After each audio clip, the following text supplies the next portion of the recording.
So good evening, I'm Tatiana Bazzichelli, the director of the Disruption Network Club, and I'm happy to introduce the 7th episode of our Disruptive Friday. And today we speak about whistleblowing and COVID-19. Together with me, there is Renata Avila, that is the executive director of Ciudadanía Inteligente. We have Joseph Farrell, the WikiLeaks ambassador. Rima Sghaier from the Outreach and Research Fellow of Hermes Center for Transparency and Digital Human Rights. She is also active in the Digital Whistleblowing Fund. So I want to thank all of them for being with us. Unfortunately, Annegret Falter, that was supposed to moderate with me, had something unexpected, and she cannot be with us. But questions that also she sent us, and will be possible to have her here even if she is not present. I also want to thank Elena Velianowska that works with us on the production, and Ranav Adhikari from the Boiling Head Media, that is the person that is creating all this streaming technique for us. So thank you, everybody. And first of all, I want to thank also our audience that is following us on the chat. I want to tell everybody that you could pose questions, you could interact with us, so please feel free to also share the projects that you are doing. We have a person from our team that is answering to you, and at the end of the session we will have also the questions sent to us and to our speakers. I want to introduce the topic of today, saying that some weeks ago, a coalition of public institutions and authorities and NGO were called together to sign a letter. And this letter was something very important that was done to advocate for protection of whistleblowers. Was a letter that was and also FIBGAR, and was signed by 95 NGOs. And this is something very important to point out, because we know that whistleblowers are people at risk because they expose misconducts and wrongdoings. They do this during time of crisis, but they also do it during the everyday life of everybody. So we should always think on how to protect them, and most of all also in times like the one that we are experiencing today, especially because we need whistleblowers when we speak about corruption, abuses of power, and this could happen on the health systems, on the different work environments, on the commercial and delivery markets, but could also happen in the larger scale when we speak about technology, tracking, and surveillance. So we know that whistleblowers operate in very different fields, and not only regionally or in different countries, but also globally. That is why this letter was crucial and very important to address this subject that's us all during this global pandemic.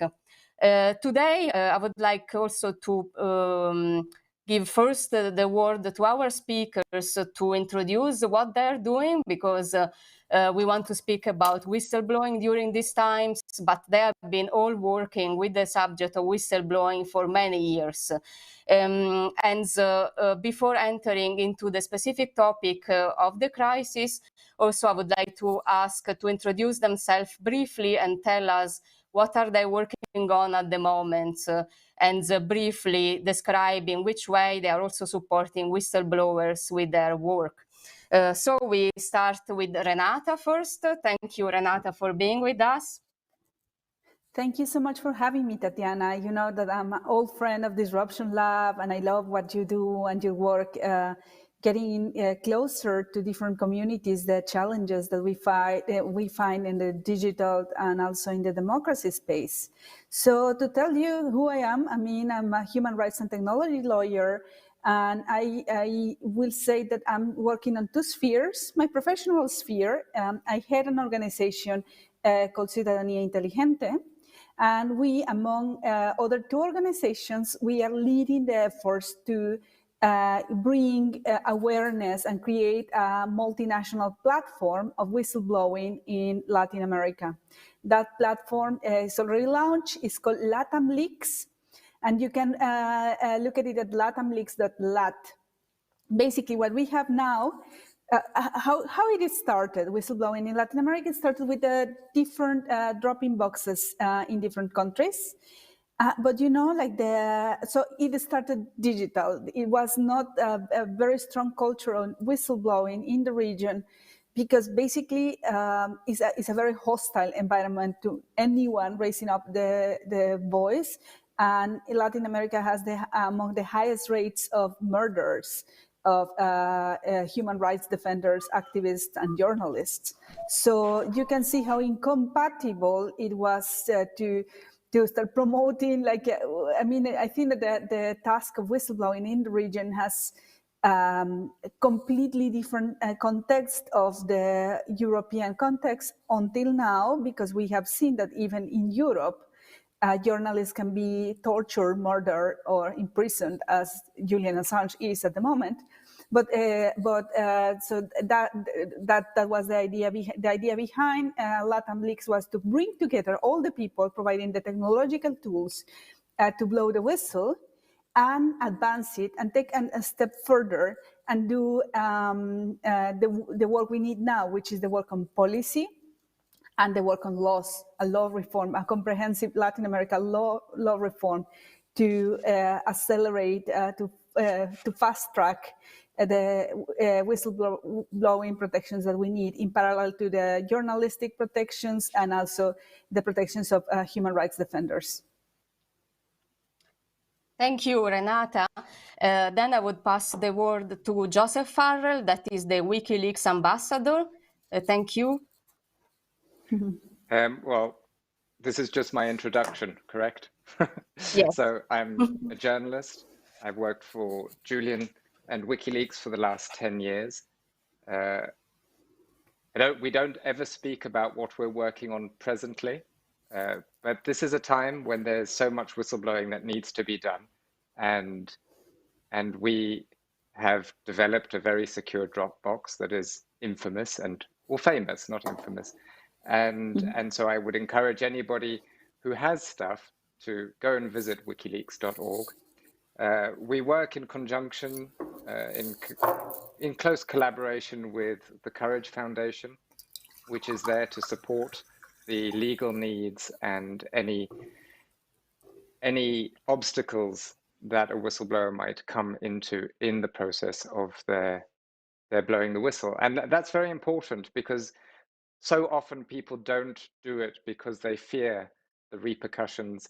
They don't quite understand the landscape. They've never done it before. They're not sure of the right routes to take. So, and what I can talk about, which I'll probably go into a bit more when I speak later, is that currently we're just fighting for the right to publish. Whilst Julian is being imprisoned and essentially tortured in a maximum security prison, which he is incarcerated for purely for his actions as a journalist.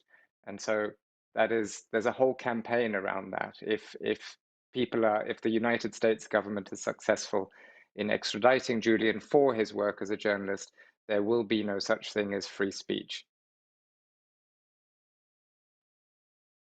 Thank you. I think we can also go into the subject a bit more in depth in the second round.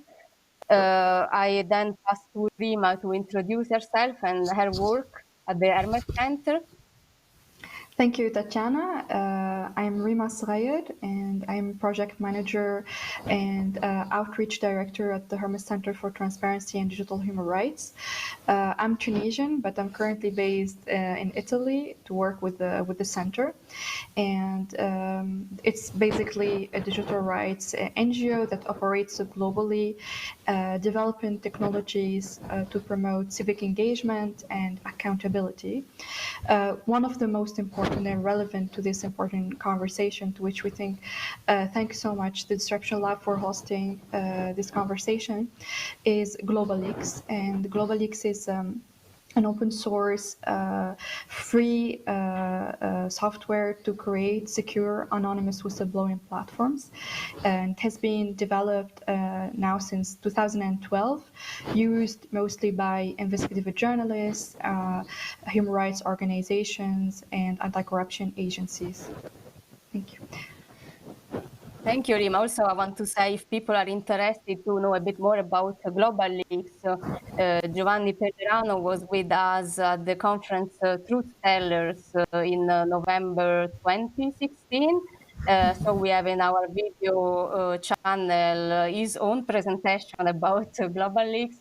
Is recorded, and I invite everybody to check. And also, it's nice to say that, Rima, you will come back with us end of May for the conference that we are organizing. We will also speak a bit more about that at the end. Now, I would like to pose some questions to you. In particular, I have a question to Renata. While speaking about the cases of whistleblowing during the pandemic, if you could tell us a bit more what is happening in Latin America and also Chile, for example, would be important to know the situation there. Yeah, so we have two offices, one in Brazil and one in Chile. And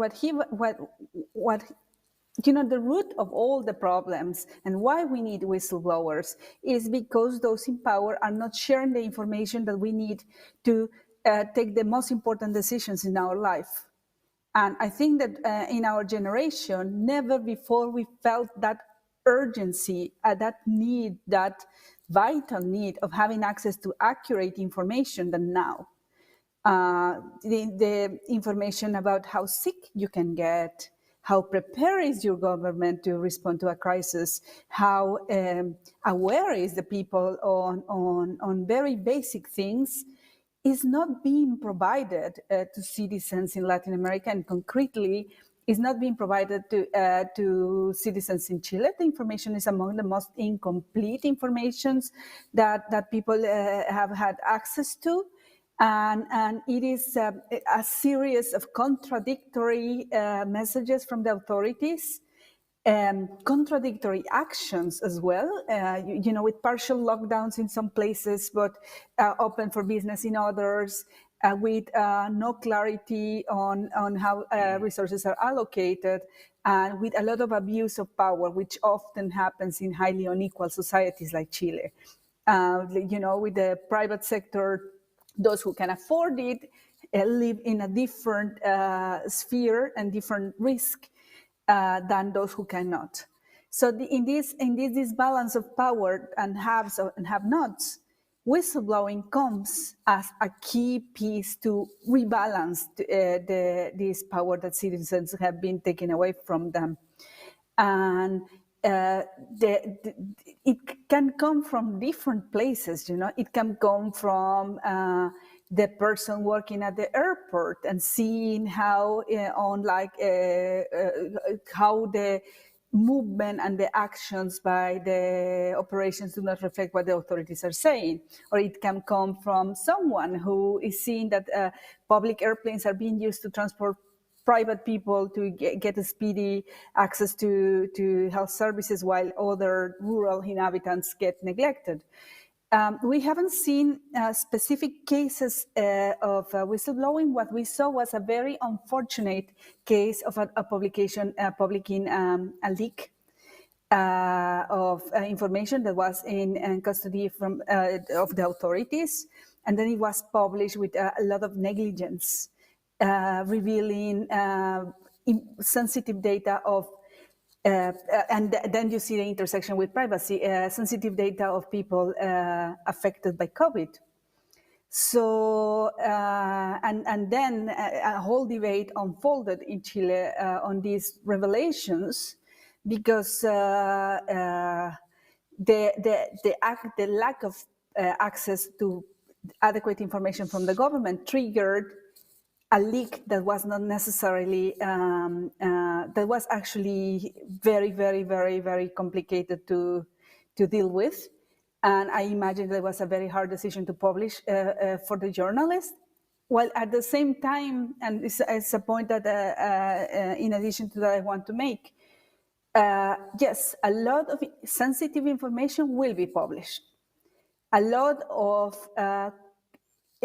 complicated information and a lot of we will hear during this crisis a lot of arguments on national security, a lot of arguments on social stability.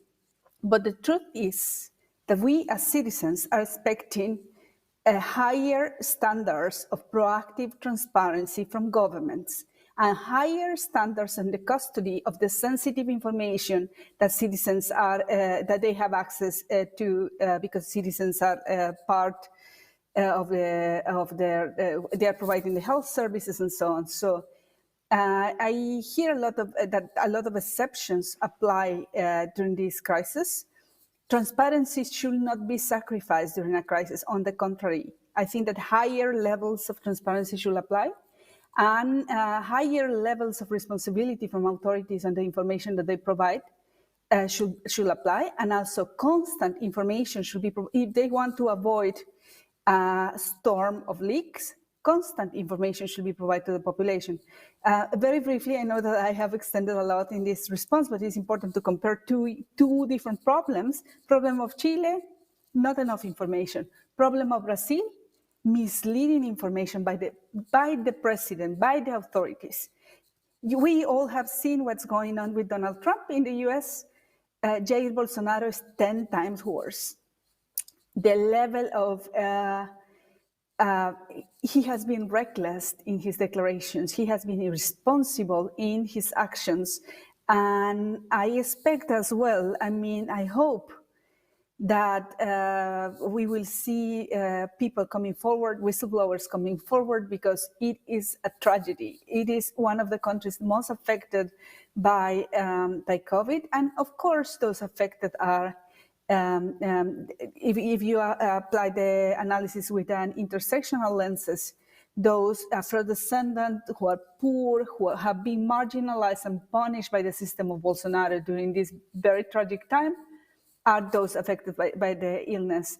And journalists are operating in a very hostile environment, and it has been very difficult to provide the population with the right information if the president is saying something and the press is saying a completely different thing, and science abroad is saying another set of things. So big challenges ahead, and a huge task of accountability ahead, both in Chile and in Brazil and in Latin America, because what will come after this, it will be a lot of work for us in the transparency and accountability and whistleblowing and freedom of the press space. Because on top of all of this, a lot of decrees have been passed by parliaments restricting even more the right to report, the right to publish, and the right of access to information. So that's, in general, in a word, a mess.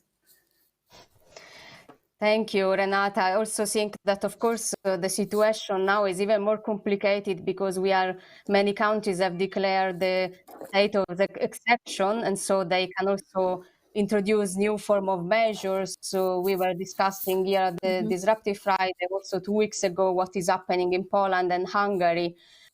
So I think we have also to consider this form of repression that is touching the civil society, and for this, whistleblowers are very important.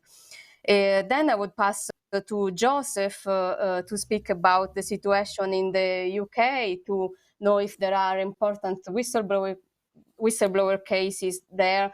But another question also that is important to pose is related to the persecution of whistleblowers. For example, in the case of Assange, the fact that he is in prison and the infection rate is very high. How is the situation there? We have also to consider the people that in the lockdown are suffering because they they have no possibility to go anywhere else, and we have been also witnessing a lot of riots in prison by many people worldwide. So this is also another element that we have to consider, how to protect the people that don't have any freedom at the moment. Yeah, so there is clearly no question that there is a lot of whistleblowing that needs to be done on this topic, especially, well, not especially, but also in the UK. I was reading about Eileen Chubb, who has a whistleblower line called Compassion in Care. And I think in this period, they've had, it's whistleblowing that relates to medical facilities, but in this period alone, they've had over 170 cases. But the problem that comes in this situation is, and Renata dealt with it somewhat, is that there's so much censorship that's going on during this pandemic, censorship and control.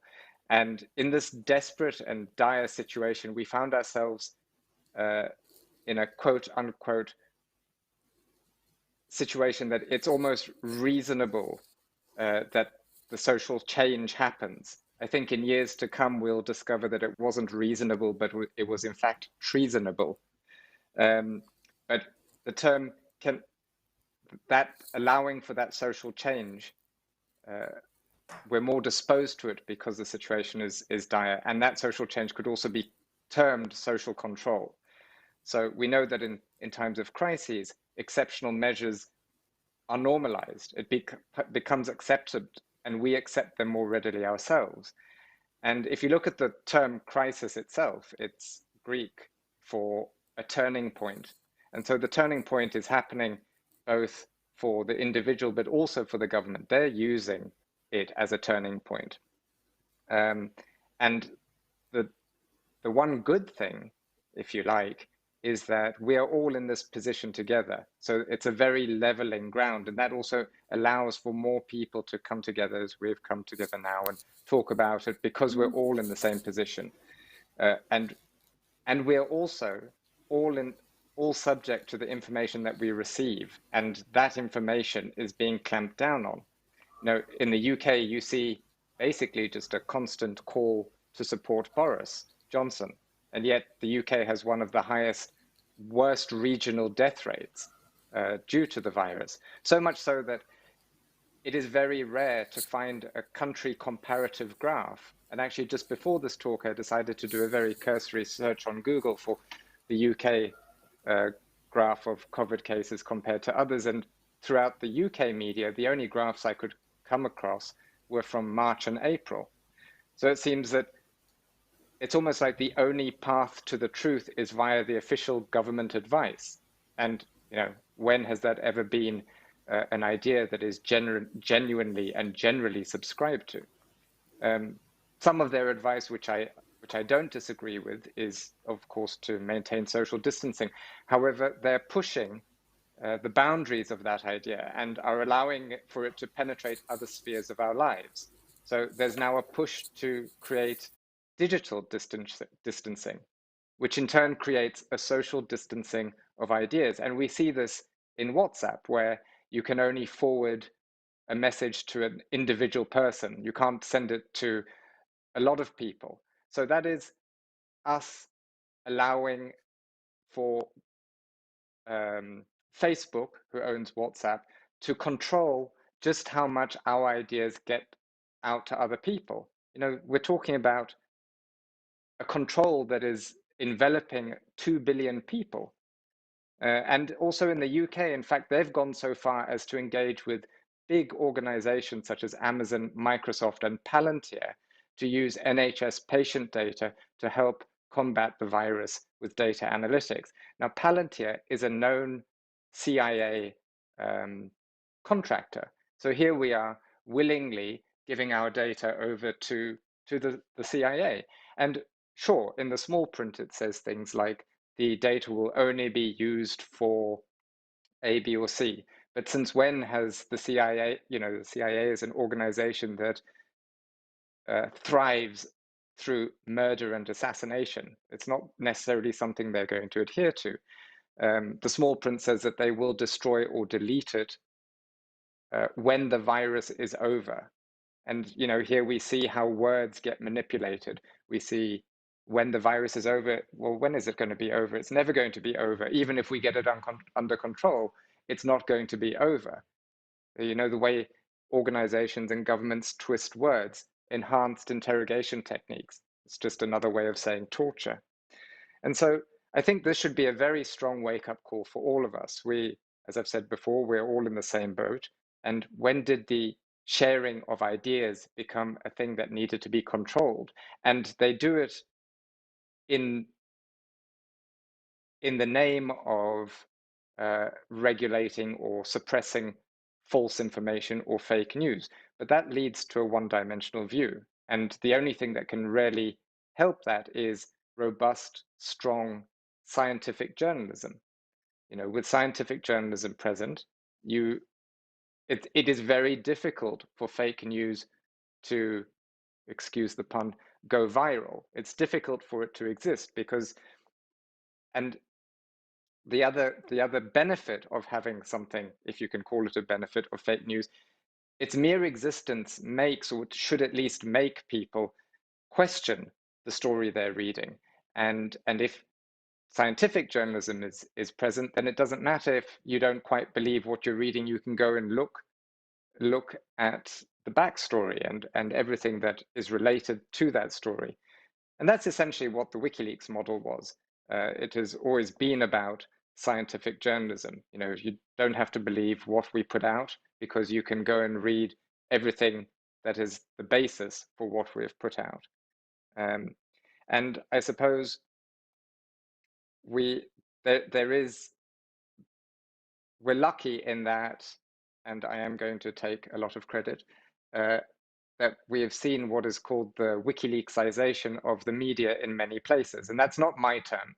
That's actually Jack Goldsmith's term, as a law professor and previous assistant attorney general. And we've seen it just from listening to the introductions of Global Leaks, LATAM Leaks, WikiLeaks. That community is what will save us. And if wrongful information, if lies can lead us into wars where there are countless hundreds of thousands of innocent people who die as a result of it, then the converse is true, and that true information can save us. And we saw that in, for example, many of our publications, but with the Iraq publications, am I still on, or have I lost signal? Yeah, I can hear you. Okay, so with the WikiLeaks Somehow Iraq publications, yeah. We saw how it resulted in there being in the US not occupying it. I'm trying to think. I always tend to lose my train of thought at some point. I mean, maybe you can answer to me to the second part, because then we have to pass to Rima, in which I was asking you about the discourse of the infection rates in prison, because we have also to say that in May there was supposed to be the trial of Julian, but now has been postponed. But of course, this makes the situation even more difficult because he's in prison for longer time. So if you can also tell us something. Yeah, so the government was talking about a controlled release scheme, because it is impossible to maintain social distancing in a prison. The prisons are overcrowded. Julian, for example, has not been able to have any calls with his legal team because in order for him to be present at court via video conferencing, or for him to speak to his lawyers, he has to traverse the entirety of the prison and then sit in a waiting room, which is common to all the prisoners who are speaking to their lawyers for, it can be an hour, 2 hours. And so he's had legal advice, medical advice, sorry, not to actually do that. And with Julian in particular, I know you want a broader picture, but it's useful to focus on an individual. He had already spent 7 years in arbitrary detention, which he had a pre-existing lung condition. 7 years of detainment made that, exacerbated it, and we put in a request for bail so that he could be at least in a secure location. That was denied, and you know, all the prisoners, they're just sitting ducks. So the government has started to release. They said that they would release 4,000 prisoners, which I think is about 5% of the population. But to date, they've only released something like 15 pregnant women and a few others who happen to be on the point of being released anyway. And they've refused to release people who are on remand. And if you are on remand, it means you haven't been convicted. So we're in this dystopian situation where they say you have to have been proven guilty beyond reasonable doubt before we will release you from prison. You know, the people who haven't been even had their trial don't get to go. And it's, as I said in the introduction, the question is, Julian is there purely for his publications in relation to the Iraq and Afghan war logs, his publications about the obscenities of the US foreign policy, and the Guantanamo files. He's there for the same reasons that he received all the journalistic awards. I think I've probably reached my time max. Thank you.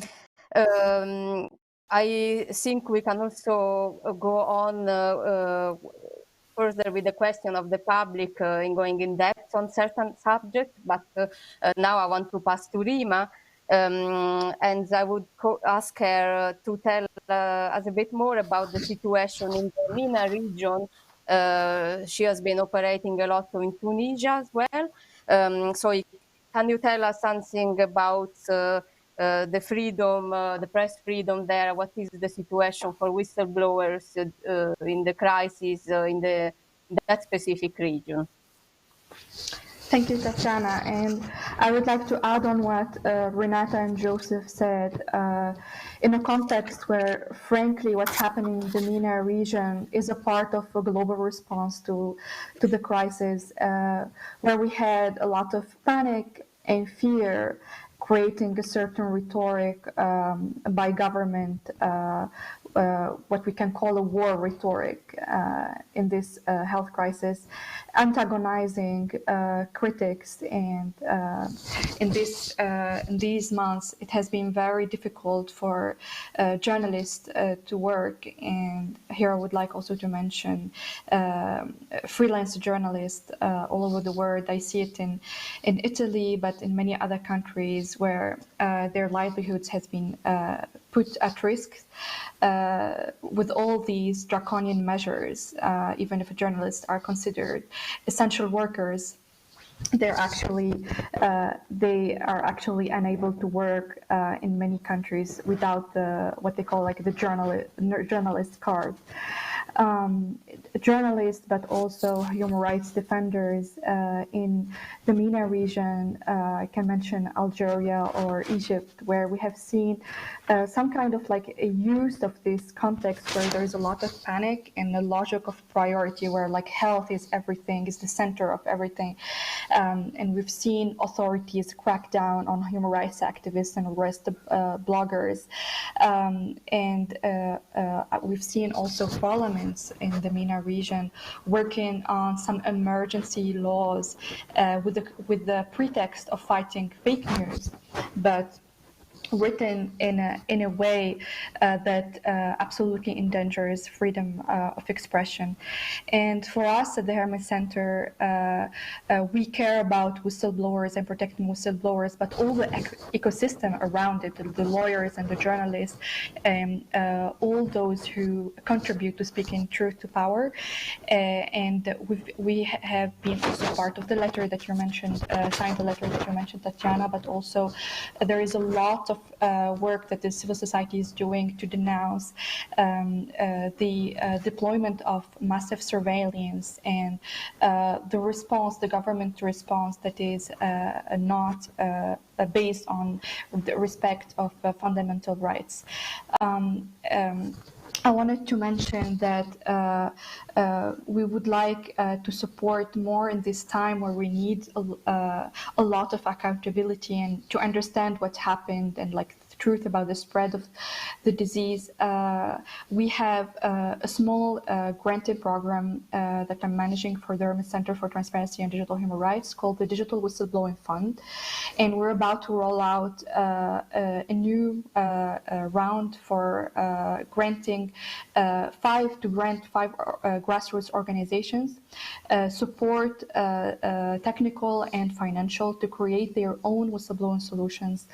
GlobalX, we believe in empowering local communities, in having these tools, as Joseph mentioned, because of all the repercussions, the threats that whistleblowers risk, and especially at this time, it's important to for human rights organizations and investigative media platforms to provide a secure tool where sources and whistleblowers can share the information without having to reveal their identity.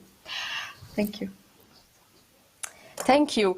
I think we could go soon to the rounds with the audience question, but first I have a question for all of you, just also to imagine something a bit concrete in the discussion. Perhaps I could also go back to Renata to ask by going back to the discourse of the letter that was advocating for whistleblowing protection. How can we actually guarantee this whistleblowing protection in legal and political terms during this crisis? Would be important to know a bit more on measures that need to be implemented and what you are doing at the moment. Rima, you just to say. I wanted to ask Renata if she can say a bit more on in which way they are working on this. You know, I will make a comparison that might sound harsh. I think that with whistleblowers happens the same as with healthcare workers. You hear people clapping, you know, and saying, great whistleblowers, go whistleblowers, stand up and show the truth to the world. And then we leave them completely alone and without the protections they need. And I have seen the lives of so many people destroyed because it is there's no match in our societies. There's no match of the discourse of whistleblowing protection and the actions our community takes to really protect them. We can expect, and we are working towards in Europe especially, to have a comprehensive whistleblower protection, which will be distributed not only in one institution, but an ecosystem of institutions across all the European Union and beyond. It involves laws and policies, and I will say that it is the most advanced frame in the world to make it happen. But that's just one element. And while it happens, we need to develop a level of commitment and real solidarity that transcends what a policy or a law can do. And I think that what happens, and Joseph was explaining it brilliantly, is it also happens, this social distancing, digital distancing and social distancing, when someone comes out and reveals the truth. I have seen so many cases of people, I mean, when I was collaborating with the Courage Foundation, and all the time I have seen with WikiLeaks, I have seen that all these courageous, all these clapping and courageous discourses shy away when the things get really complicated. We saw it with Edward Snowden. We saw it with Chelsea Manning. Chelsea Manning, it took 10 years to Amnesty International to finally, you know, like be bold and loud on the issue of Chelsea Manning. They only now they're starting to support the whistleblower in the U.S. Reality Winner, and it is a long time, especially if you're alone in a cell in prison, to activate the systems of solidarity. And my work is right now focused in Latin America on exploring which institutions can provide rapid response, not only to the whistleblowers, but to their families. And it should be a mechanism, and a similar mechanism of the mechanisms that have been developed over the last decade to protect journalists in the region, like fellowships to take them out of the country quickly, support, economic support, psychological support for them and their families, matching them with responsible institutions that will actually publish what they're revealing.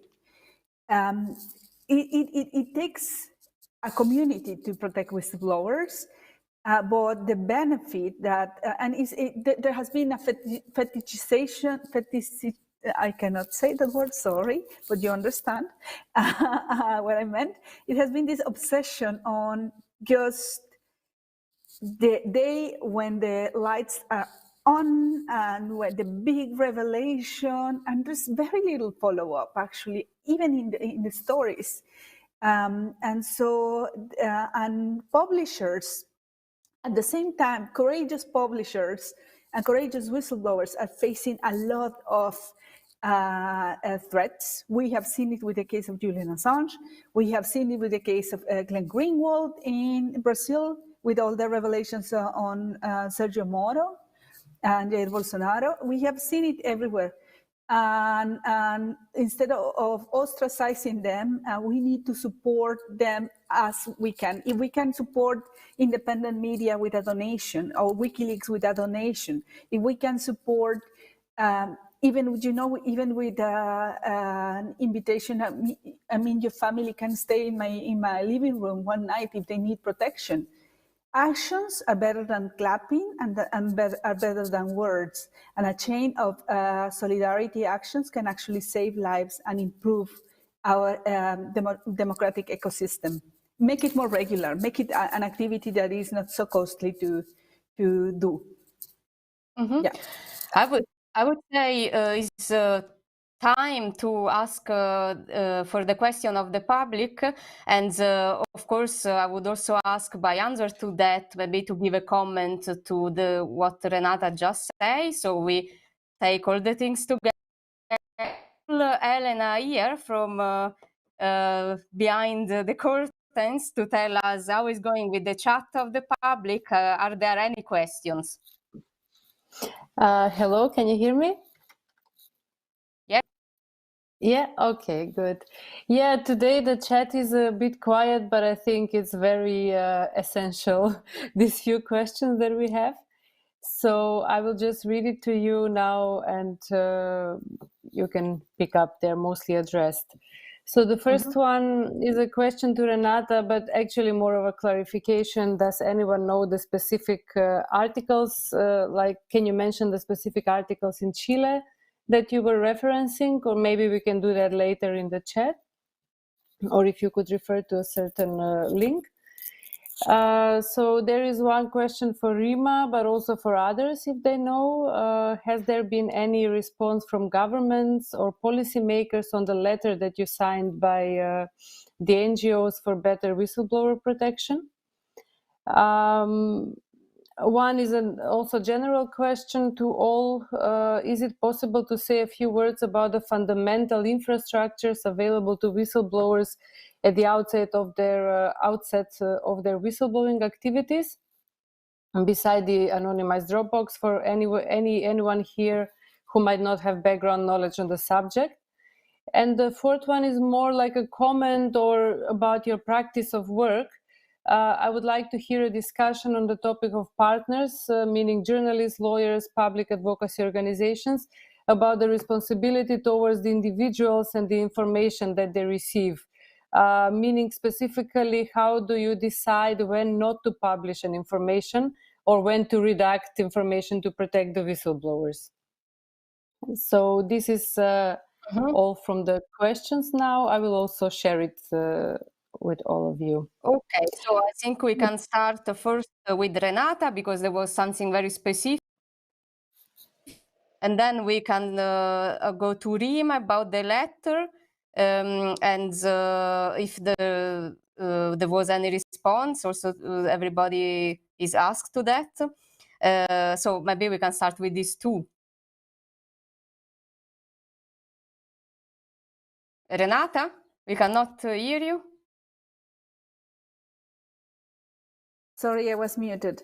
It was a leak from the Ministry of Health, and it was actually we have in Chile there's a very strong privacy and data protection law, and the publication was called Interferencia. Interferencia in Chile was the news outlet publishing the sensitive data. And as I was saying, it is important to highlight the negligence of the Ministry of Health on protecting those data. That's I will say that it is often our first impulse to go after the journalists, but in all these years defending the right to publish, I really encourage people to look at he or she who collects the data has the duty to protect it, especially if it's sensitive data. If it is the state, that responsibility is even higher. So Interference is the news outlet, and the Ministry of Health was the negligent one. Yeah. Mm-hmm. Then the second question was for Rima and also for the others, if there have been any response from government or policymakers on the letter that is signed by so many NGOs for whistleblower protection. Regarding the letter, I'm not aware of any official responses, but I wanted to answer the question about any other resources aside from the technology. And as Renata very eloquently explained, the importance of a full ecosystem providing all kinds of support, from psychological, financial, legal support to whistleblowers. I would like to remind some of the elements in our community as civil society in different countries worldwide. There are our partners, Transparency International, and their special ALACs, or like centers for advice to whistleblowers, which don't exist in every country, unfortunately, in the world, but in many countries worldwide. You can, like in Italy, like in Tunisia, there's iWatch. Whistleblowers can get in touch and to get some support from the start. And it's really important to do it from the start, because the moment the information is out, like the cycle of hell starts. And also I wanted to recall our partner, and we're actually a member of the WIN, which is like Whistleblower International Network. I really highly recommend that to get in touch, because it's like one place where so many organizations, but not only like Transparency International, but anti-corruption NGOs and whistleblowers organizations that specialize in support for whistleblowers. Thank you. And Joseph, would you like to add something on this? Yeah, well, to the third question about when to publish or when not to publish, I can speak to that. You know, well, WikiLeaks itself has a very specific, detailed, outlined editorial policy. We'll publish things that are in the public interest, that have political or diplomatic importance or historical importance, that have been censored or never previously published before. There was a question about, in that, was how to protect the source. Now, Renata gave a very accurate description of what happens with whistleblowers, but there's a much lighter and easier way that people can do it, and that is actually to remain anonymous. You know, the job of the publisher is to work out, is the information we are receiving accurate? Is it true? And should it be published? Who the source is quite irrelevant.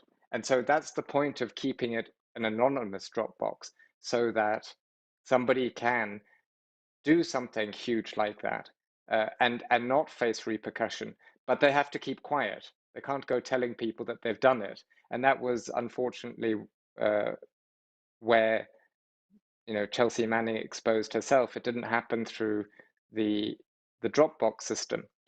But there was another question in there, which was even if we receive stuff from individuals and it's anonymous, quite often, and organizations and think tanks do this, and people need to be aware of it, but it's hard to be aware. Quite often, there will be identifying data in the information that you submit. And so that's something, when we publish, we spend ages cleaning that up. Sometimes it could be a document from a think tank in Rio, and they were having a similar think tank somewhere else, and the ones in Rio all had an extra full stop on, so that if it ever got leaked, they could actually determine which group or which were the people that were where the source had come from. But that's usually so that they can go and take revenge, for want of better words. So that a lot of work goes into cleaning up documents, so that when they are published, all the information is true and accurate, but nothing is identifiable. Mm-hmm.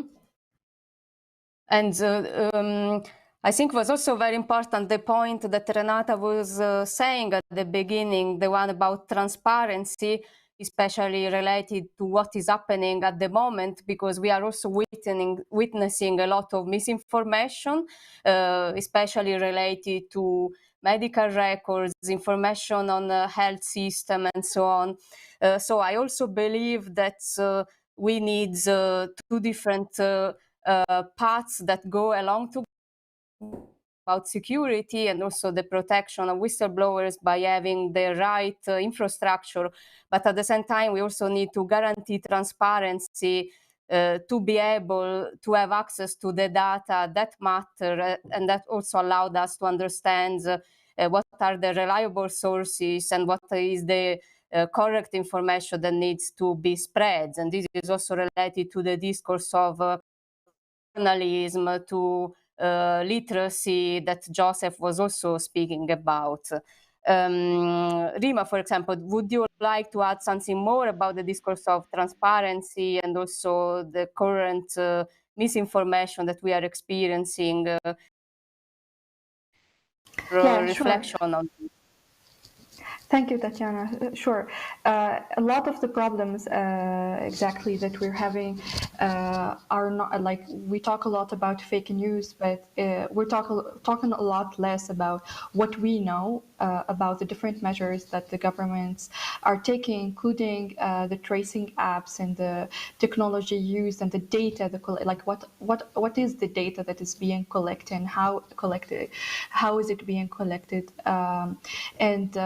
in Italy, I wanted to mention the example how the Hermes Center actually wrote a letter to the presidents of regions to ask for more transparency about all data related to COVID, because even in countries like in the European Union, we're still having issues with sharing, like the authorities and governments are sharing a very minimal information without much detail that would allow researchers and scientists and journalists to analyze and create all of this information that is missing.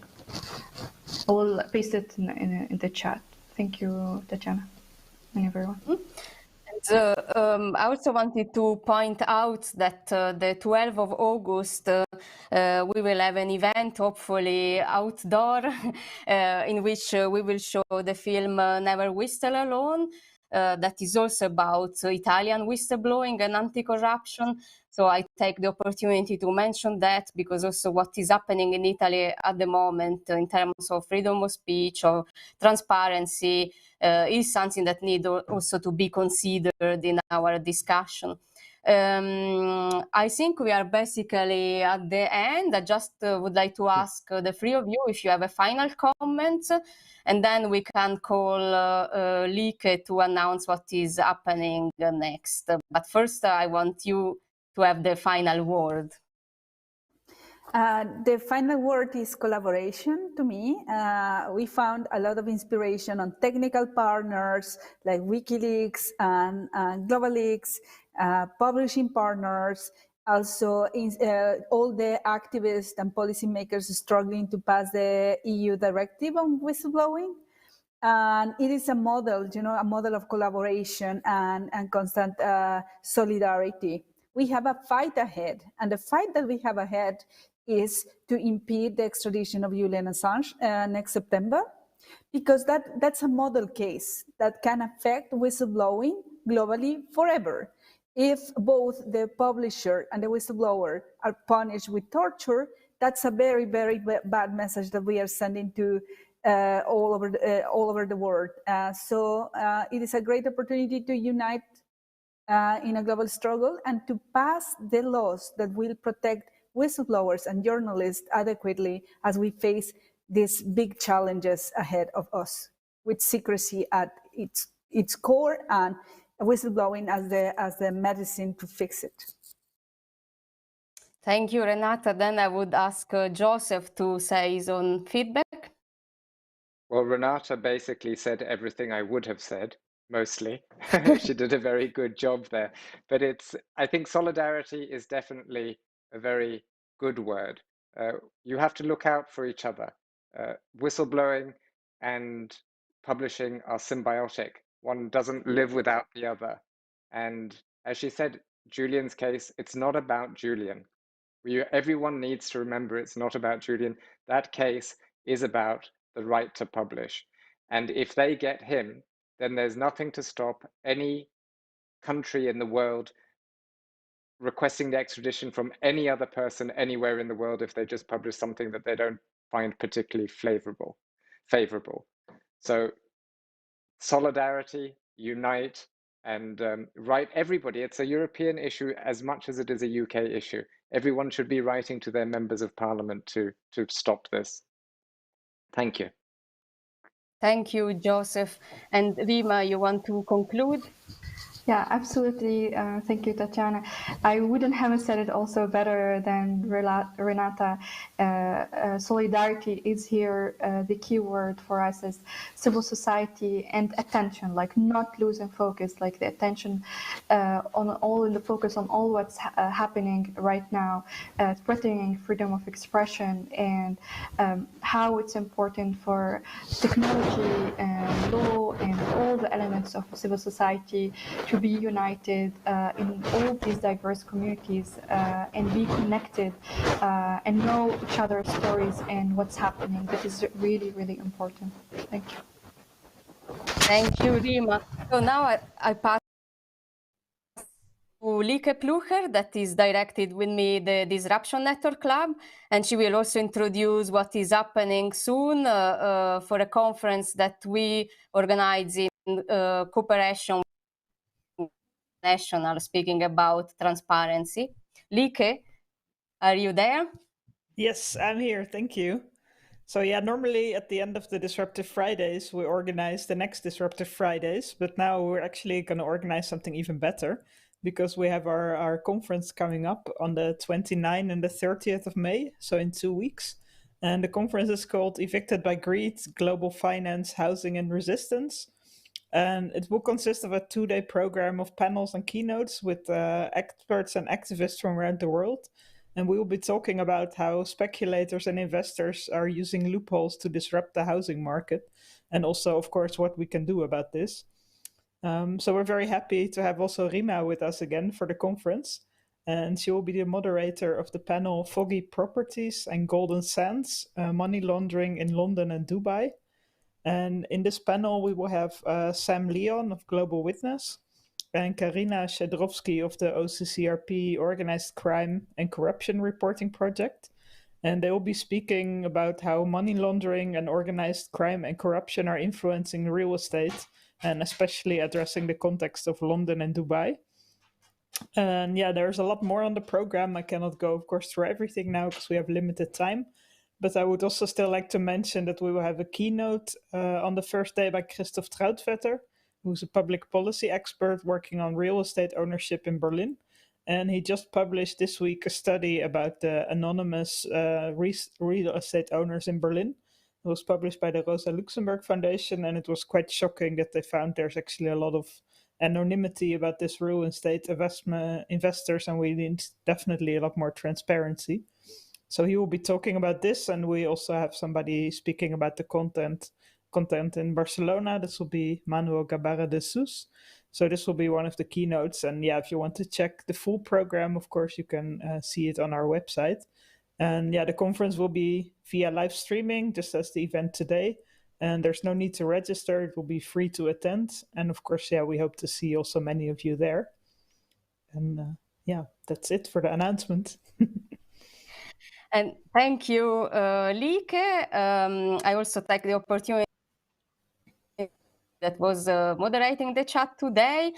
And so a final thanks to all of you, Renata, Joseph, and Rima. And I want to say everybody that will be stored on our website, so people can watch it again there and also on YouTube. So thank you so much, all of you, and we will keep the fight ongoing. Thank you.